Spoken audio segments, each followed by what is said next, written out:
اللهم رب هذه الدعوة التامة والصلاة القائمة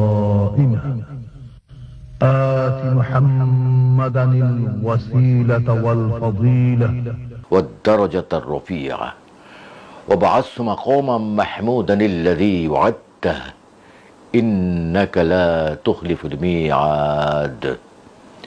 হে আল্লাহ, এই পরিপূর্ণ আহ্বান ও শাশ্বত নামাজের তুমি প্রভু। হযরত মুহাম্মদ সাল্লাল্লাহু আলাইহি ওয়াসাল্লামকে দান করো সর্বোচ্চ সম্মানিত স্থান, সুমহান মর্যাদা, এবং বেহেশতের প্রশংসিত স্থানে তুমি তাকে অধিষ্ঠিত করো।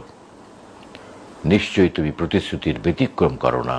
বিজ্ঞাপনে কণ্ঠ দিয়ে আমি লাখের উপরে ডকুমেন্টারি করেছি এবং এটা আমার অভিজ্ঞতা, পাশাপাশি আবৃত্তি। তোমার ছবিটা দেখতে দেখতে ঘুমিয়ে পড়ি মা। অনেক দিন ঘুম হয় না, কাজের চাপে, সংসারের এটা সেটা করতে করতে কখন যে সময় চলে যায় টেরও পাই না। আমি সরকারি চাকরি ছেড়ে দিয়েছি কোনো ঘুষ খাবো না বলে। আমি আমার জীবনের শ্রেষ্ঠ কাজ যদি বলি, পবিত্র কোরআনের 30 পারা কোরআনের তর্জমা আমি করেছি। এটা এখান থেকে ওই সেই 80 দশকে, যতদিন আল্লাহ হায়াত রেখেছেন আমি আল্লাহর পথে থাকতে চাই। আমি অন্যায়কে প্রশ্রয় দিতে চাই না কখনো। বহু মানুষ আমাকে ভালোবাসে, বহু মানুষ আমাকে শ্রদ্ধা করে, আমি তাদের কাছে সত্যি কৃতজ্ঞ। আমি আল্লাহর কাছে শুকর করি, কৃতজ্ঞ আমি। দর্শক, আমার সঙ্গে রয়েছেন একজন গুণী মানুষ, সৈয়দ ইসমত তোহা। অনেকে হয়তো এইভাবে চিনবেন, 90-এর দশকে বিটিভিতে আজান শেষে যে দরাজ কণ্ঠের দোয়া শুনতেন, সেই ভয়েসটি সেটি কিন্তু ইসমত তোহার। ভাই কেমন আছেন?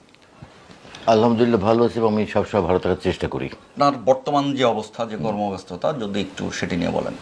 আমি তো কাজ করছি এখানে, মিডিয়াতে কাজ করি 55 বছর। 1970 থেকে আমার শুরু। আমার বাড়ি খুলনাতে, খুলনার বেতারা থেকে আমার শুরু। কিন্তু আমার অনুশীলনটা চলেছে যখন আমি ক্লাস 3-4-এ পড়ি, তখন থেকে। আমার কিন্তু কোনো ওস্তাদ ছিল না, নাইও, এবং কাউকে ফলো করতাম।